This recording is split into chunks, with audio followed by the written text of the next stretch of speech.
Hello, everyone. Welcome to another session of our amazing selection of IndieX 2021. I'm back, and here is a great pleasure for me to introduce Luke, one of the developers of Against the Storm from Aramite Games. Luke, how are you? Hello, thanks for having me. I'm fine. I'm sitting in our small office in Wrocław, Poland, and I'm really excited to, start playing with you. I was just telling Luke that Murphy's Law attacked, and 1 hour ago, one of my monitors were fried by a power shortage. So I'm now doing this old school with a single monitor. If this goes bad, it's not my fault. Okay, I will apologize in and going to get a scapegoat for my failure in advance and blaming this on the single monitor.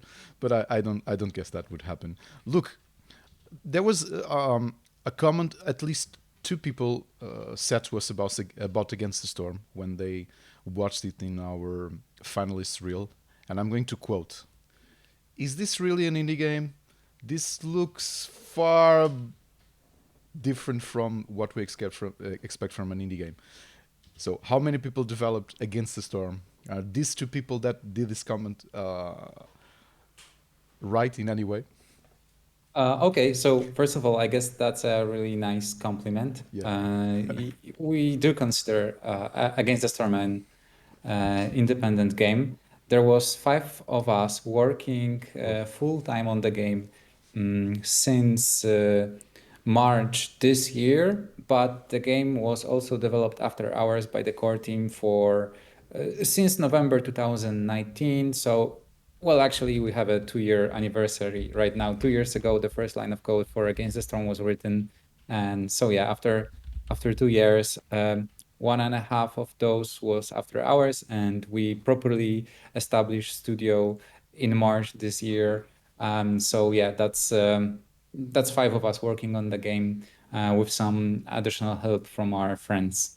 Did you guys But had? yeah. Sorry.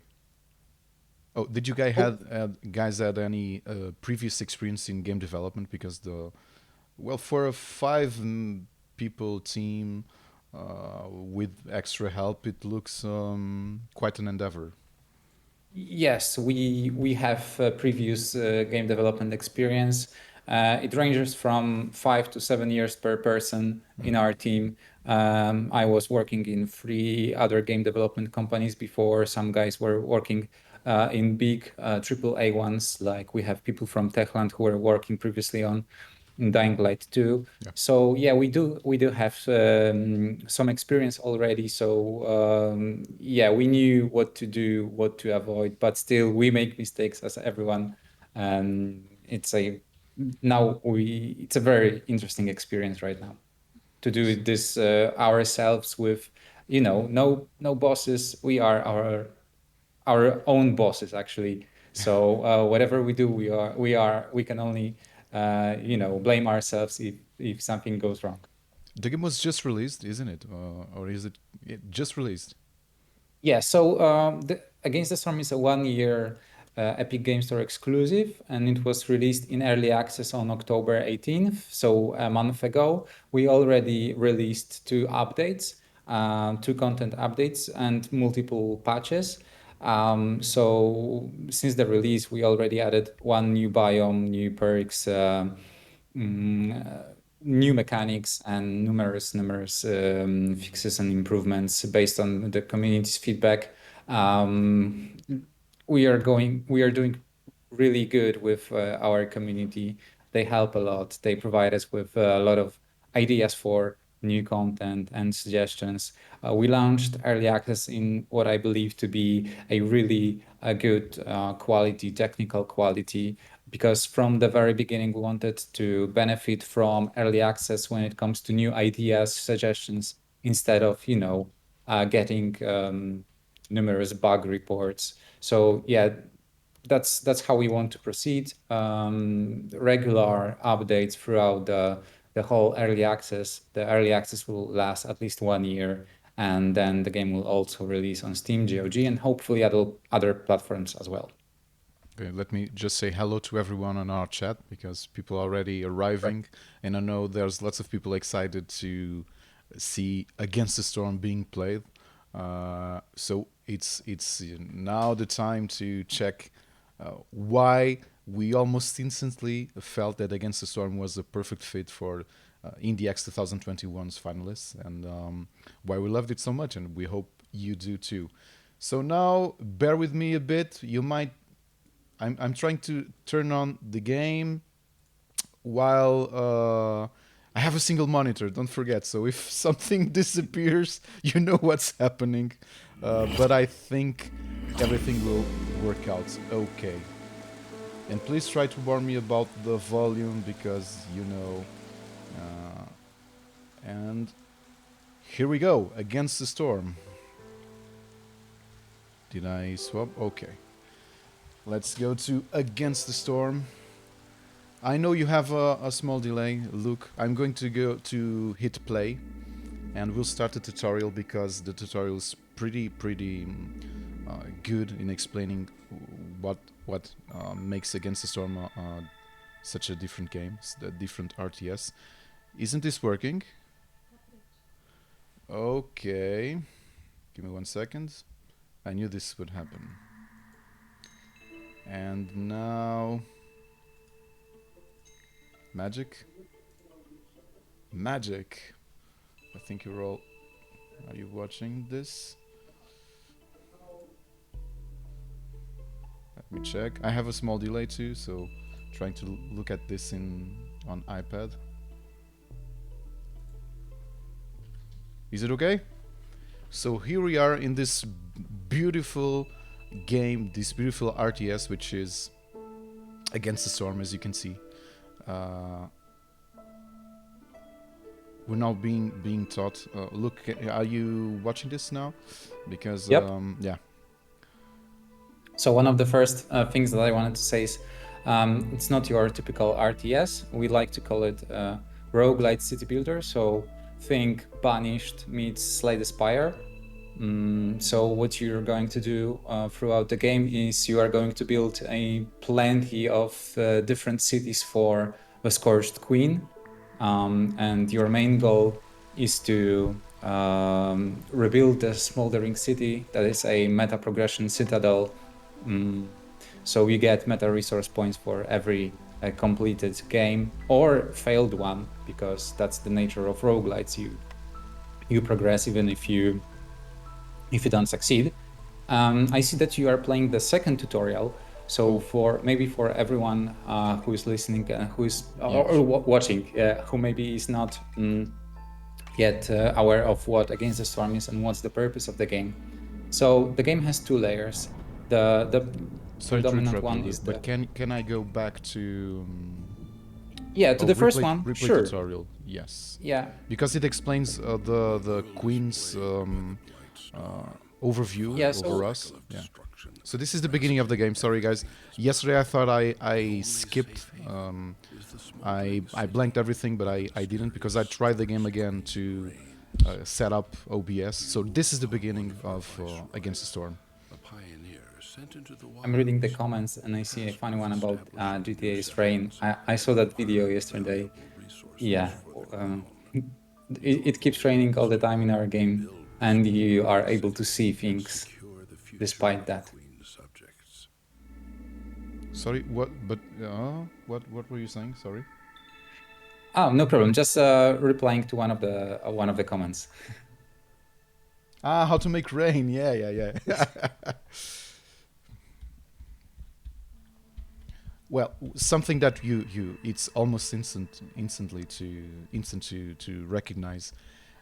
It's an inspiration of what Blizzard did so well in late 90s, early 2000s with Warcraft, because in terms of art direction, your buildings remind us that golden times of Blizzard. And they should. Yeah. So for our graphic designer, Warcraft series, League of Legends, those were the main inspirations for this stylized hand-painted fantasy art. So we were also Warcraft players, Starcraft players, all those classic RTS games, city builders. So you can definitely see, many inspirations taken from those games. And gameplay wise, it's like I said, Banished, Kingdoms and Castles, mixed with roguelite games such as Slay the Spire.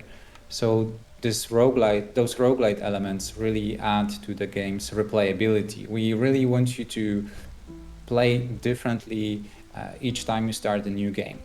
So in other city builders, you usually build one city for a very long time. Yeah. In Against the Storm, we aim for around 2 hour long sessions. So after 2 hours, you should be able to get all the reputation points. That's the blue bar at the bottom. So This if you one? feel the Yeah. so if you feel the whole reputation bar, you win a game. And you lose the game if the queen's impatience grows too high. That's the red bar right next to it. So if the queen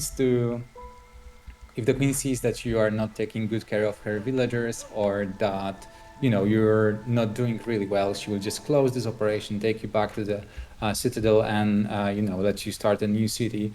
You get some meta resources for failure, or more for winning the game. But yeah, so you get reputation points in at least for now 3 ways. There are 3 ways to get reputation points, and the basic one is to just simply fulfill orders. So the orders will start appearing soon, or maybe they already appeared because I can see because of this delay. But completing orders is one of the ways you can get reputation points. So in tutorial, those orders are, those are the same orders every time you play. I believe they are already there in the right Yeah. upper corner, right? So they are the same for the tutorial. They are always the same, but in a normal game, you will be able to choose. So which one of available goals orders you want to complete. So basically, you create your own goals for each game. You get new orders every few minutes, and so you adjust the purpose of the game based on, I don't know, let's say available resources on the map, the buildings you've already picked, or the contents of the glades that you've explored and opened. The other way to get reputation points is to keep your villagers' resolve high. So in the left upper corner, you can see 3 portraits. In Against the Storm, for now, there are 3 species available, and those are humans, beavers, and lizards.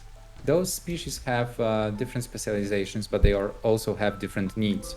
So by fulfilling those needs, such as food, housing, entertainment, or different needs. So when you fulfill those needs, their resolve goes high, and once it reaches a certain threshold, so there is this blue threshold. Yeah. Those villagers will start passively generating reputation points for you. And the last way to get reputation points is to explore the glades. This is a system that is people like to compare it to Dungeon Keeper. So Yeah. you don't really know what's behind the mist on the adjacent glades. There can be destroyed buildings that you can rebuild. There can be resources. There can be also some threats. Like if you saw the trailer, you could see a huge drainage mole which bashes the ground and destroys buildings in his area. Or there's this deep sea leaking cauldron that spills poison all over the resources.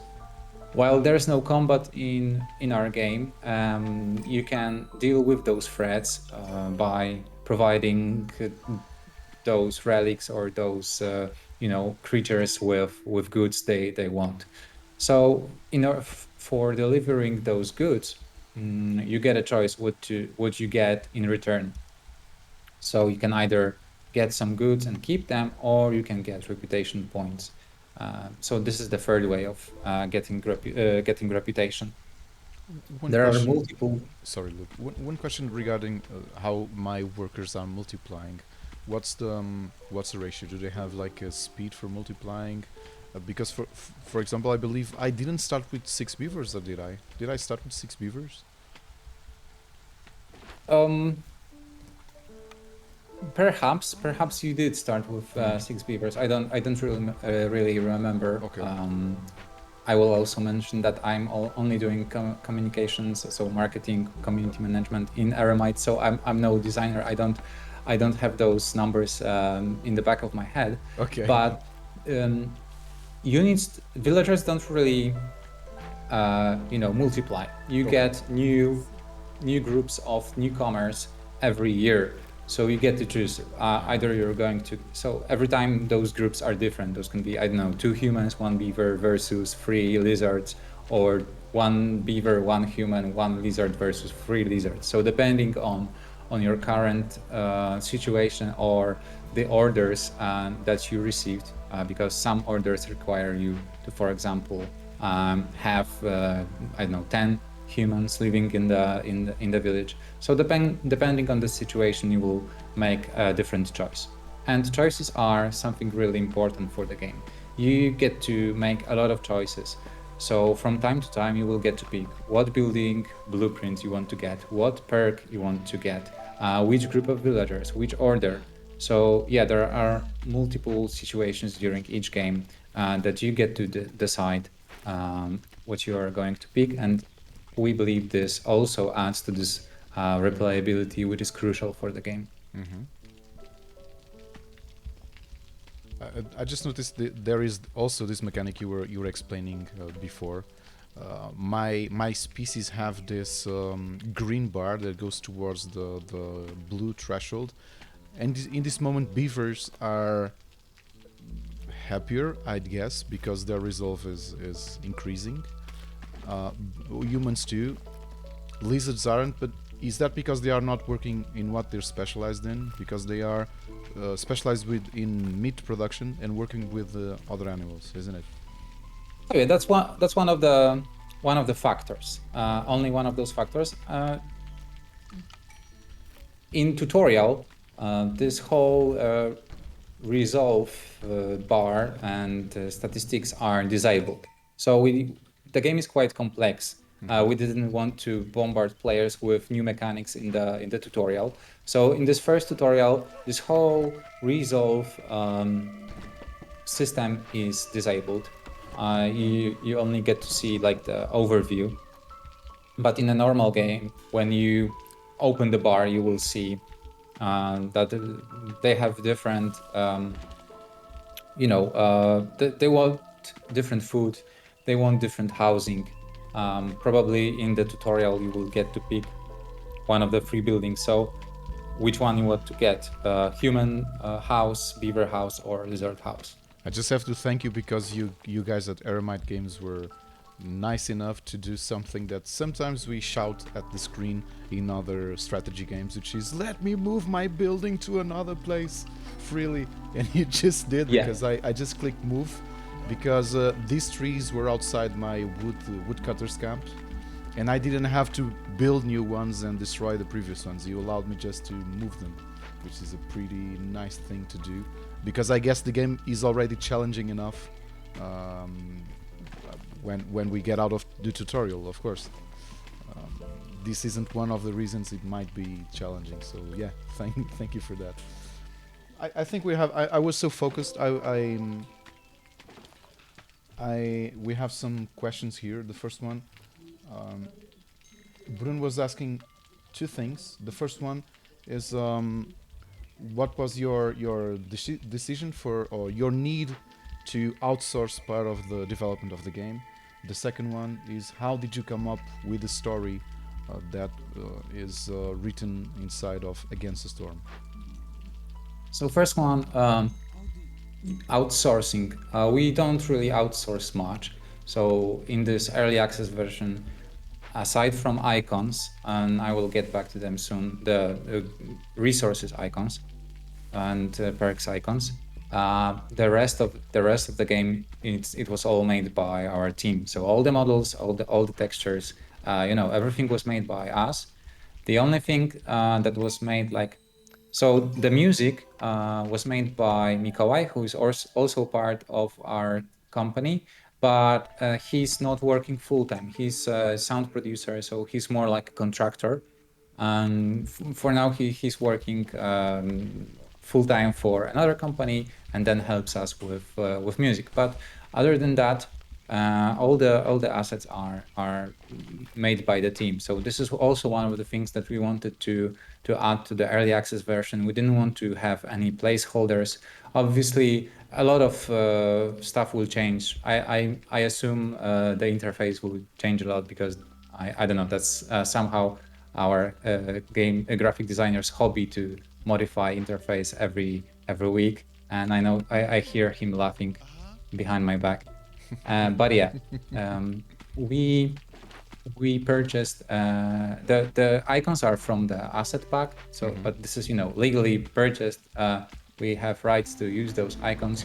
We use them because they allow us to quickly add new content, and this is something that we also aimed for the early access. So we knew we will get a lot of feedback because we released the demo earlier, and we like to keep in touch with our community. We like to hear them, hear their suggestions and implement their suggestions. So if you look at, for example, the latest patch, all the bug fixes are based on players' reports, so they are the priority for us. But many UX, UI, and game design changes, they are like 50% of them, they were all inspired by the community. So we want to make the best out of early access. Yeah. And that's why we use icons for quickly adding new perks, because otherwise all the stuff would have to wait for us to paint new icons. That's the only outsourced things. And the other question was how we came up with the story. So this is at the beginning, when the team was brainstorming the world building stuff, and they were all pretty inspired by Brandon Sanderson stocks. I believe he was the one who said that if you want to start thinking of a an believable world for your book or a movie or a game or whatever, you start by taking the existing world and modifying just one thing. So for us, this was the rain. There were like dozens of ideas, different ideas, but one of those was, okay, so let's take a world in which it never stops raining, and start thinking about how would this influence the architecture, how would this influence everyday behavior, how would it influence the clothing. So that's why you will see a lot of mills, pipes, all cauldrons, everything that's related to water in Against the Storm's buildings design, visual design. Maybe not at the moment. There are more advanced buildings after the tutorial. Here are usually simple ones. There are around 76 or more buildings in the game, plus many decorations. You said 76? Yeah, something like that. 76 usable buildings plus decorations. In the first update, early access update, we also added some walls. They don't really play any gameplay part, but they just look nice. Look, out of curiosity, from what you've been seeing from the community, because I believe you already have a really strong community with Against the Storm, how big was the biggest city you guys already have seen built in Against the Storm? Yeah, this is crazy. Players usually build bigger cities than we do, and earlier today, this weekend, we received a screenshot on which there was not a single tree. There was like the whole map was filled with buildings. Okay. Somebody managed to survive to year 50 something or 60 something already. And this is crazy because you start struggling after a few years and getting to year 50, year 60. You really need to know the game pretty good Yeah. to get this far. So this is also super helpful to have really experienced and players who already committed a lot of time to play against the storm, Yeah. because they provide us with different kind of feedback, because they've seen it all. They know how to abuse certain mechanics, how to exploit the game. So we also get a lot of nice suggestions from them, and also they are one of the groups for which we create new content. So we have to think of the new players uh, and balance the game for the new players. But we also know that there is a huge player base of people who know the game pretty well, and they expect more challenge than there already is.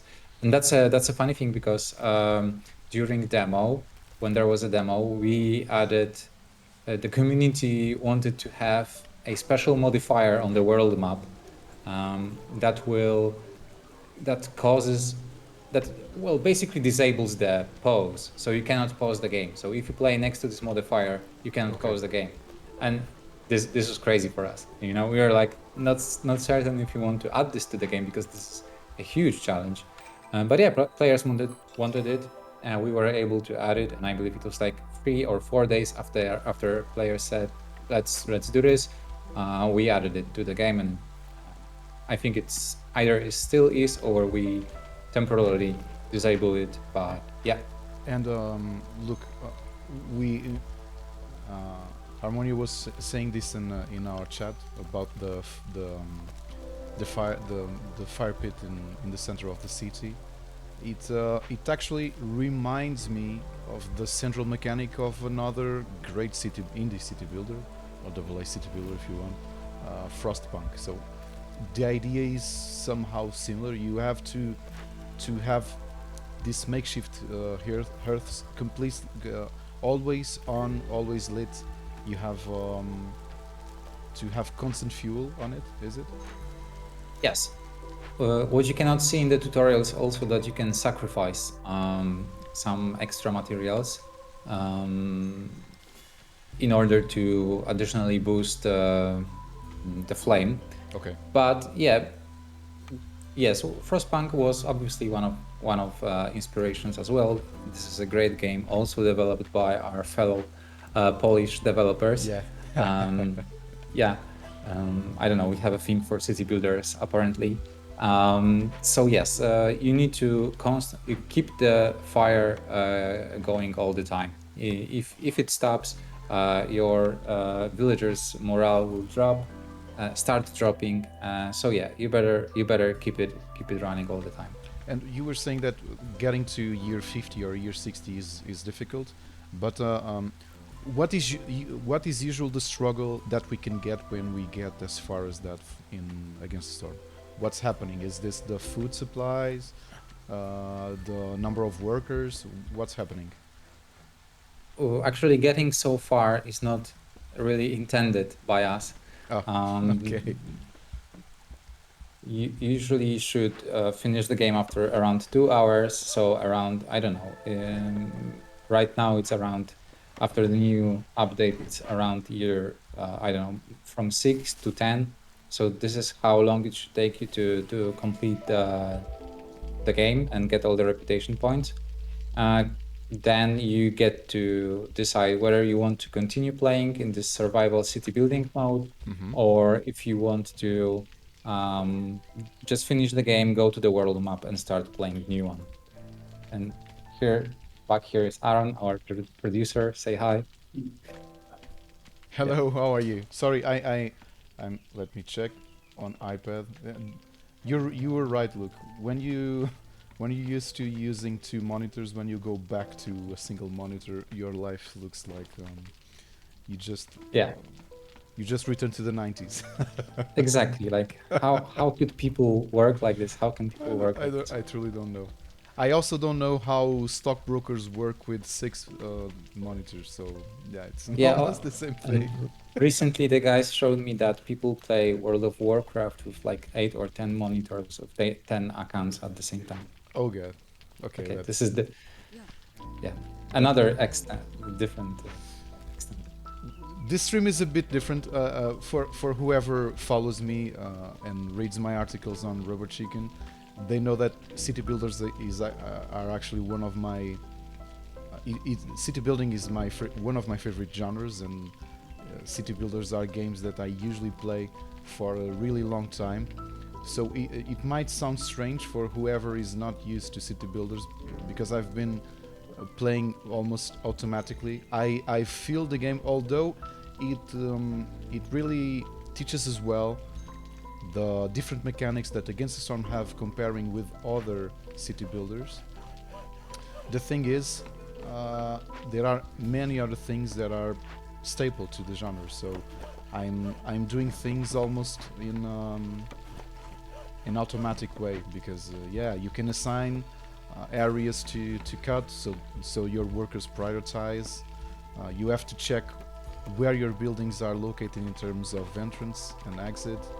You have to take care of many things, and that's a cool thing. You were saying this has roguelike layer. What differentiates Against the Storm from other city builders having that different layer? What we keep, what we have between runs that makes the game different? Okay. So when you finish the game, when you get those reputation points, you also get experience points. So experience points gives you levels, and when you finish both tutorials, you start the actual game. So you go to this huge world map, which is filled with hexes, hex tiles.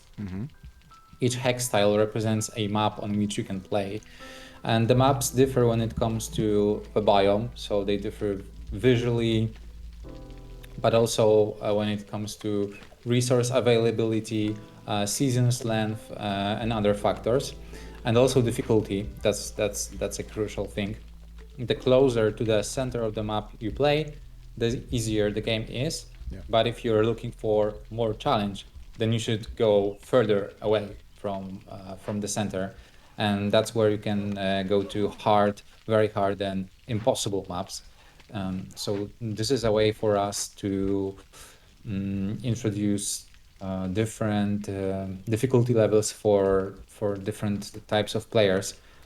Some will prefer to take things slow and play on normal difficulty, which will still be challenging, but not as challenging as, well, let's say impossible one, especially if you combine it with some different modifiers. Because on this world map, on some hex tiles, there are modifiers that change. If you build a city next to this modifier, the game will change. So, for example, this no pose modifier was one of the examples of how you can, change your gameplay. And so after each game, you get experience, you get level, and those meta resources. So you go to this, in the center of the world map, there's this smoldering city. So this is the last stand of beavers, humans, and lizards. So the only place that really can survive the Blight Storm. The Blight Storm is a recurring event that reshuffles the world map and moves the world to the next phase. In each phase, we give players different deeds to complete. Those can be, I don't know, finish 5 settlements within a phase, or win a game by not completing any order. So Okay. winning the game through exploration, or fulfilling your villagers' needs. So by completing those deeds, you can get usually some decorations. Okay, but back to this smoldering city, this citadel center of the world map. When you enter, you will see a city which kind of resembles what you were able to see in Heroes of Might and Magic 3. So an empty city in which you can purchase new buildings. And so when you go to the upgrades menu, you can spend your meta resources on upgrades. Those are permanent changes that unlock new building blueprints, new perks, things like that. So after each, so when you purchase new upgrade, you get access to new cool stuff that can influence your next place and usually give you more choice every game. I just noticed that in the tutorial, lizards actually get a little impatient because there is no meat to work with. At least now I Yes, don't have so access to it. there are many factors that influence their resolve. Lizards resolve tend to be go up or down really fast. That's because species differ among each other. I already mentioned things like their needs or their specializations. Um, yeah, so each species is different in some ways. And in we already confirmed that in this quarter we want to add another species to the game and a new biome.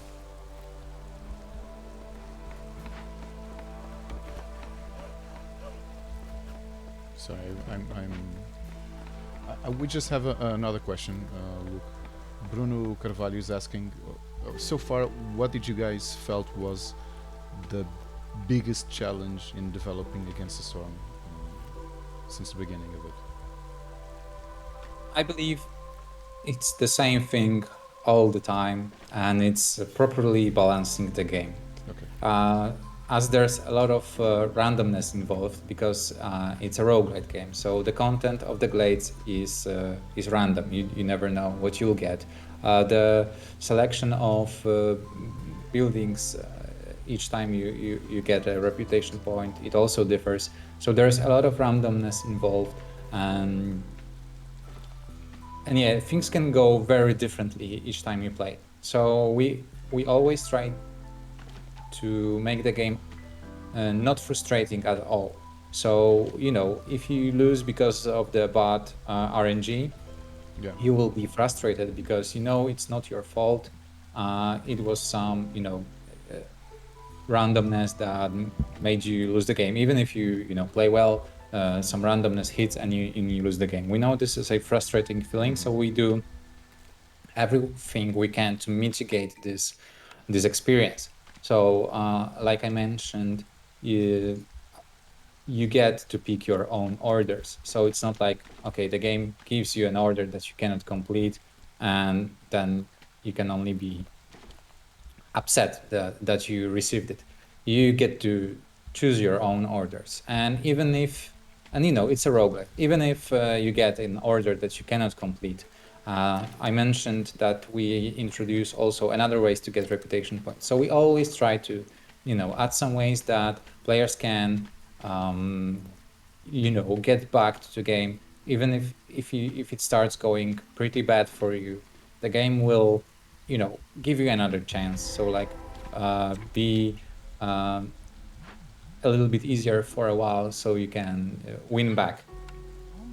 And so balancing the game is, I think, that we are well aware that we will be constantly a challenge for us during the whole early access process. That's why we love to be close with our community. We have feedback suggestions channels on our Discord, Reddit. We read all the stuff we get. We also keep a public bug tracker, so that players can see what we are working on, or what issues were reported already. But yeah, balancing the game, yeah, it's a living organism. An early access game is a living organism. A lot of things will change. People might get upset about some of those, but yeah, we are constantly fine tuning the experience. We have our vision for what we want to achieve, and we want to achieve it together with players. I see that some time ago, your villagers were killed Killed. by, Yeah, the curse. yeah, Yeah, yeah. by missiles. That's why you have this danger glades. You have Indicator, yeah. this warning. Yeah. There was some.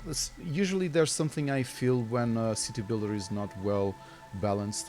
Is there is like a specific moment you notice you lost. I know this is a roguelike city builder, so it's different. You never feel like you lost your time because if this all goes bad, I will start another run and I will keep something from this run. But imagine in a Exactly. classic city builder, sometimes I feel that the game isn't well balanced enough. I can't remember which one I recently played. I was really enjoying the game until the moment I noticed that there is like this threshold where when I started getting unbalanced, there was like this inverted rubber band effect. Like this goes bad, so this middle point is bad, and I start losing. I don't have enough workers to get me resources or build everything, and then I started losing even more workers from that point. So balancing that is really hard in a city builder. Do you have some kind of positive rubber band effect? Like, did you feel so far that there is a specific moment where things started to go bad in each run? You can't get in a positive way afterwards. Oh, those are some game design questions that will be hard for me to answer. So if Okay. anyone is really interested in this topic, then you should come by our Discord or Reddit, and yeah, my friends will probably give more complex answer than that. But what I already mentioned is that we try to give players like another chance, like the second chance to win back. So even if you are losing, the game will slow down for a moment to to give you a chance to Yeah, to breathe. redefine your strategy, Yeah. maybe try some new tactics, but Reassign also the workers, redistribute workers, maybe. exactly, but Yeah, yeah. also the length of the game is one of our ways to make it feel more okay if you lose. So the game doesn't take dozens of hours and then you Yeah. start losing and it's like, okay, I just waste several hours. You usually should be able to win a game within 2 hours. It's still quite a lot, but it's not as painful if you lose early. Yeah.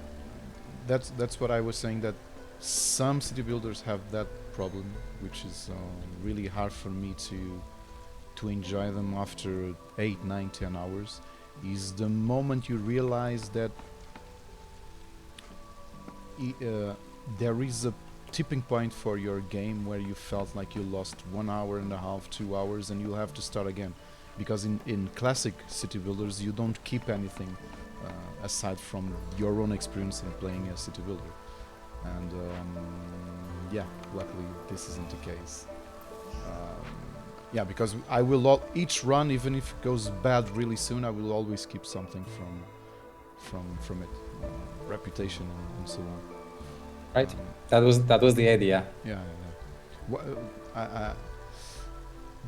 Was this? I know you guys are strategy games fans and city builders for sure.